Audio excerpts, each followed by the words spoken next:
Hello. Hello and welcome to week 4 of ADHD Awareness Month. I'm Stephanie, founder of Empower ADHD and Ascend ADHD. And this week we will be focusing on family and friends. So ADHD in the context of family and friends. So last week we talked about ADHD in the workplace, at work. So for workplaces, entrepreneurs. And today we're going to be focusing on journeys with ADHD. So, and the importance of journeys that connect when you have families with ADHD. So I'm here with Tim, who is our Head of Engagements and Partnerships at Ascend ADHD, and Yusuf Noor from Journeyease. Thanks for having me. Very nice to be here. Yeah, thanks for having me, guys. It's been nice, an absolute pleasure to have you. So with ADHD, with neurodiversity, obviously travel can be a potentially hugely stressful experience. Come on, it's Stephanie. So what are some of the reasons that traveling and making that time is so important for neurodiverse people? Yeah, look, holidays really matter when you've got ADHD, because with all the challenges that we have, you know, we always hyper-focus. We're very kind of prone to burning out, a lot of us with ADHD. And, you know, that will obviously flow into the family. So if you've got your working parents, they're going to be very busy. They're not really, you know, the kids aren't really going to get a look in, unfortunately, most days. So it's really important that these parents kind of step out of the whirlwind and have time out. Not just, and this is the thing, and what we're talking about, it's the quality of time out. Because as we know, Yusuf, with holidays with neurodiverse children, it can go completely the opposite in terms of making it even more difficult, more stressful, more tiring, and parents with ADHD can come back to work and literally feel like they need a holiday after the holiday, like they need a holiday because of that holiday, and it was so strenuous and stressful. Very true, very true. And I'm sure any ADHD or neurodiverse person will be familiar with the time when you get into the airport, you haven't remembered your passport, or you haven't been able to check in, and you're late, and it's just a huge panic-inducing experience. You get to the check-in machine, that doesn't work, and then your flight's on the other side of the airport. So all of these things will kind of act as a barrier to travel, which is the reason why for many neurodiverse people, they just simply don't do it. What is your experience with that, Yusuf? Have you? So with me, with what's very typical of ADHD is especially with me at the airport, I got a late diagnosis about a year and a half ago. But for the longest time, the problem I had was the kind of the organization of, you know, is my passport in there, my money, my wallet, my phone, my keys. And it seemed like if there's one component or anything that's missing, you know, you've got a big problem on your hands. Yeah, it's just literally panic-inducing. I've had so many experiences, for example, where I haven't got the right code for something to get on the machine, for example, then I'm panicking, then I'm late, and it's just a complete catastrophe. The other things can be, once you're on the flight, you get to the hotel's, you know, the air conditioning can be wrong. This can be hugely problematic for a lot of people. Could be too hot, could be too cold. And particularly for ADHD families, Stephanie, that can be hugely problematic too. Yeah, I mean, obviously got extensive personal experience of obviously having ADHD myself and all 3 of my girls. There's a mixture of ADHD and autism. You know, just even recently what Tim was talking about in terms of the airport, you know, we were going via Singapore and, you know, everything digital. And these machines, right, like they're really difficult to work out. Hang on, what do we need? And what's that email? Where's that email? And then the children are like getting kind of a little bit panicked, and then they're putting that stress on you, and then you're starting to get panicked. And this is the problem. When a holiday starts like that, you know, you can already have like breaks in the relationship. It's like the very opposite of connection, and that kind of can set the tone for the rest of the holiday, you know, and what a waste. What a waste. So I was going to ask you, Yusuf, so in terms of your background experience, what made you create Journeyease? So there was more than one incident, and they all kind of happened this year, actually. So One was that I got to a point where I was going on a lot of trips. So I'm a travel journalist. Yeah. And you get, flung all across 4 corners of the globe. And I'm very fortunate Poor to be guy. able to. Yeah, it has its tough life, guys. It's a tough life. It has its drawbacks too. But like that being said, you go to a lot of places where, you don't have very much time to yourself when writing about destination. That's the first thing. Another thing is that you'll go to places where you're on an itinerary as well. So you might go to a place which is very ill-fitting or could be potentially sensory overload for many people. So I remember ending up on a party boat in Jamaica in the early morning and knowing there was a free bar and a lot of, people getting quite drunk by 11 a.m. with a DJ and like pulling moves I can't really describe live on LinkedIn. So that would, for me, I wouldn't say was a turning point, but it did like plant the first seeds in there to kind of make me think, what if there was something that could be tailored so that things like this could be avoided, or an alternative to such boats, boat rides to Duns River Falls, for example. So I later kind of put into motion little things where like, I remember our coach saying, what if we did this? And what if we did that instead? And that kind of formed the basis of what would become Journeyease. Right. Yeah. And you've been very busy, haven't you? Over the last couple of months, doing your due diligence, like reviewing lots of hotels. Yeah. Correct. So I've been on a lot of hotel inspections across the globe, and I've managed to double that up with, my own trips abroad. So when I've got 2 minutes to myself, I'm up to kind of do a hotel inspection, whether that be in Zurich, Montreal, Belfast, Paris. These places that I've been to this year have allowed me to see who's ahead of the curve in terms of who's doing, things that are autism or ADHD friendly. So that could be, check-ins without the need of going to a reception, of doing it via an app, dimmable lights in rooms or even corridors, their own check-in. If you're blessed enough to have that much wealth, you come with your own entourage of security. But one thing I found with a lot of hotels is that, especially at the 5-star ranges, that they tend to be quite adaptable. They will make the needs for you. So they'll meet the needs. They'll tailor kind of their services, the offering to meet the needs of their customer. Especially when you're spending that amount of money. That's the difficulty, though, isn't it? It seems, and I had a client actually who I was speaking to who was traveling, and obviously being able to find out where you are and where to go to can be another source. You're in a new country, maybe the weather's changed, maybe your got a sensory sensitivity to heat, and everything's just there's people everywhere, and it's like, well, hang on, where do I go? How do I get there? And I was speaking to a client about this. And he said, "Oh no, I don't have to worry about that. I've got, the driver came and picked me up and took me to wherever I was meant to be going, But not everyone can afford that luxury. That level of body double is not accessible to everyone. No, I mean it's very helpful to the neurodiverse, but yeah, it is. I would also add that with body doubling, and this is why we created what we created. This is. Eventually we want to roll out something that's kind of a more affordable kind of thing at some point. That's definitely in the works, because it's like neurodivergence shouldn't be just limited to people that are wealthy. So with that in mind, we want to create something that's for everyone. Yeah. And you were saying to me earlier, Yusuf, about I think you mentioned creating dreams. Yeah.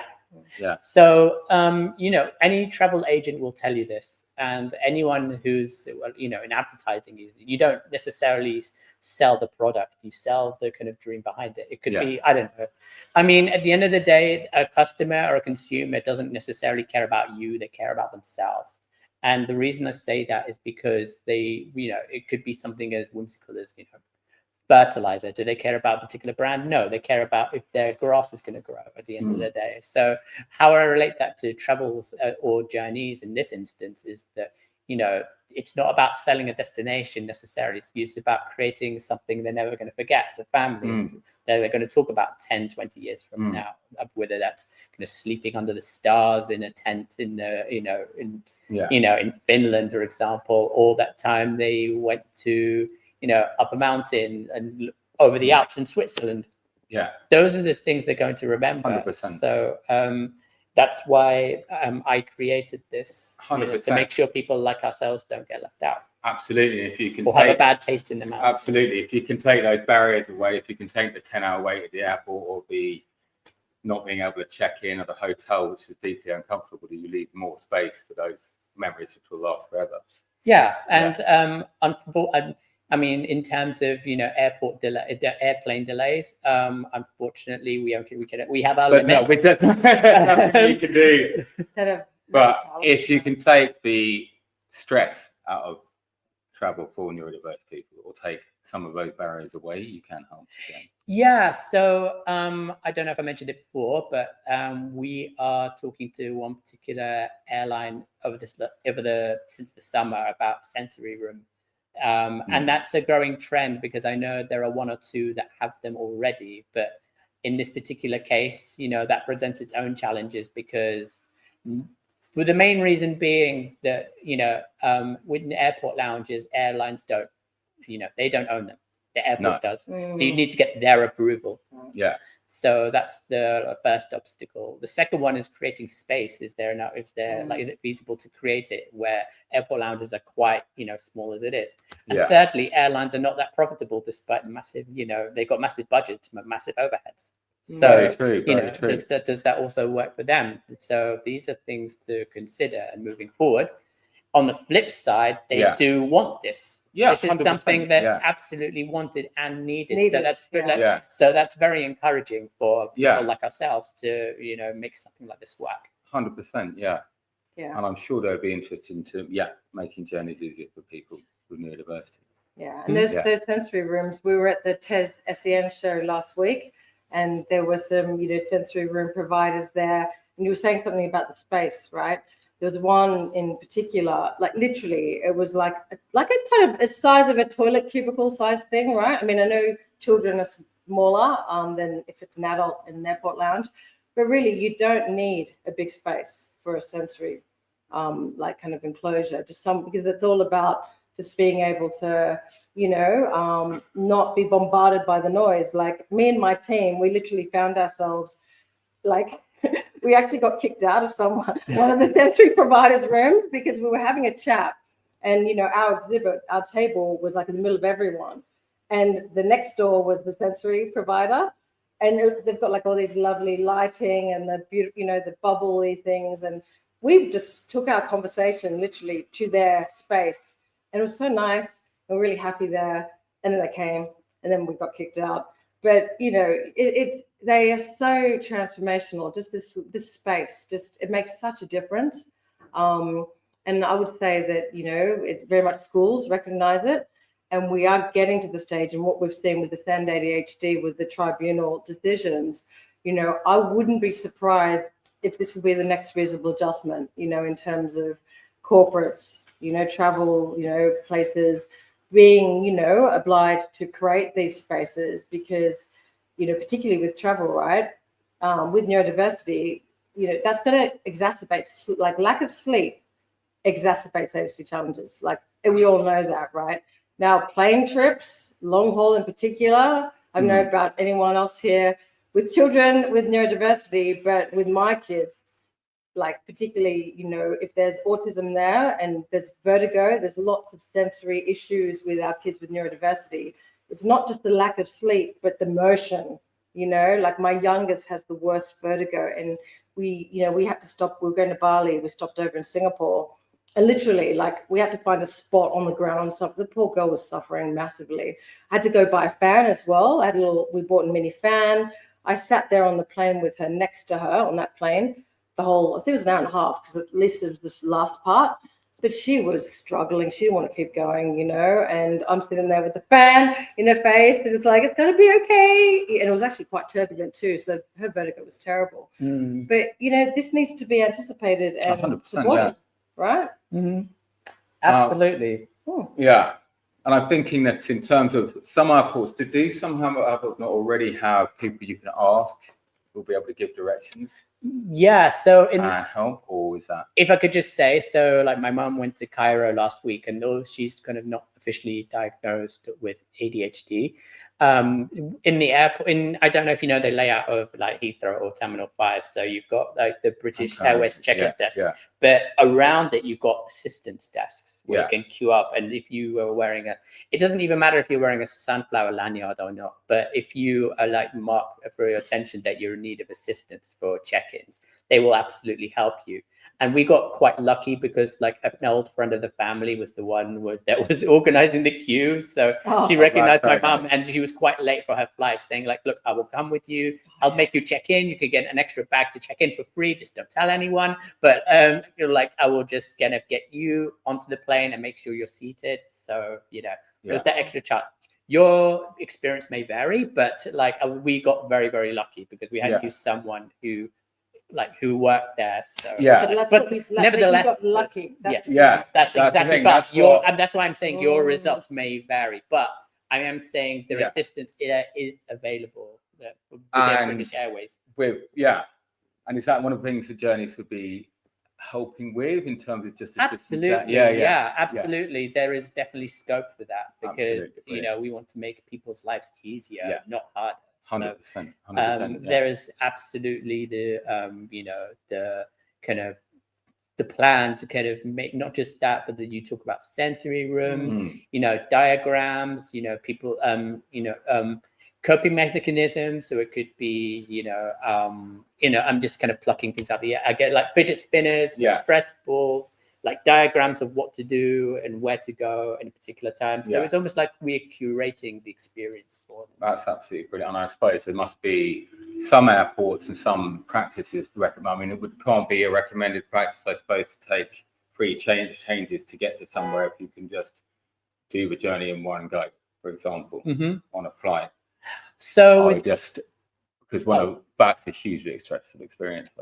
Yeah, but during the summer when doing my research, I was talking to a friend, and she was talking about how our brother, who was quite autistic, was telling me that wherever he goes, whether it's a cruise, even on a cruise journey, he needs to be told well in advance everything that's going to happen as soon as he gets off the plane and the ship, and told where to go and where to be. There has to be certainty, there has to be clearance, and we can make that happen.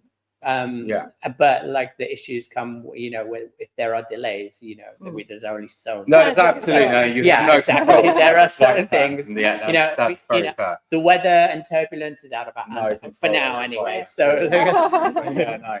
Unfortunately, you can't control the clouds. No. But if you were going to say to people how to get in touch with Journeyease and what you can help with, how would you?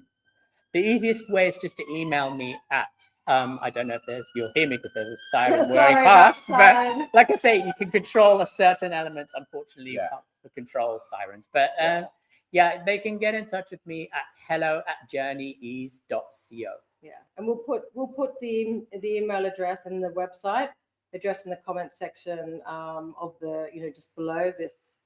It'll be the recording by the time some people watch this, so you'll be able to contact Journeyease.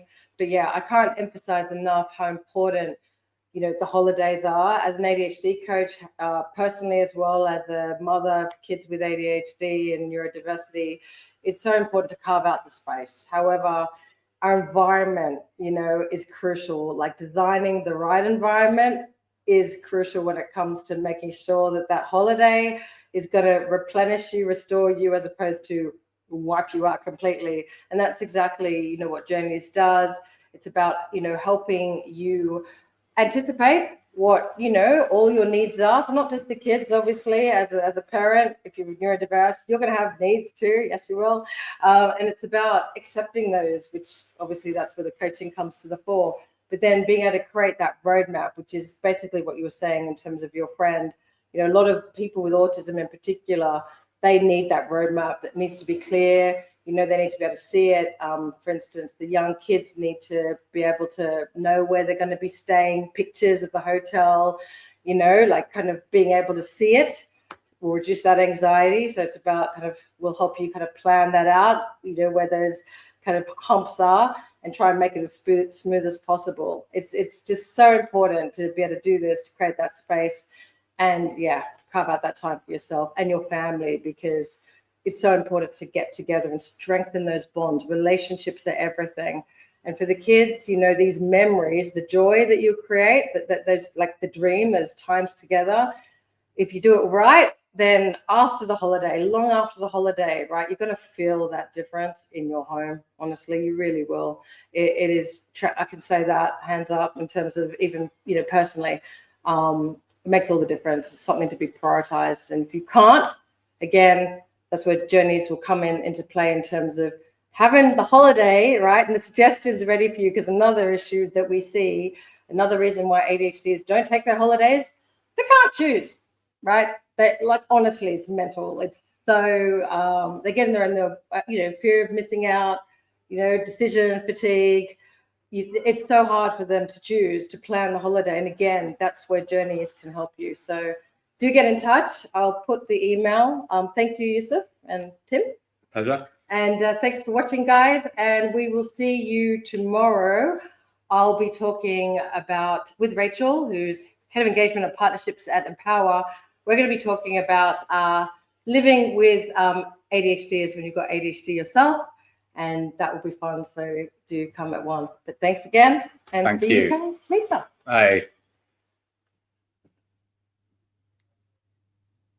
All good.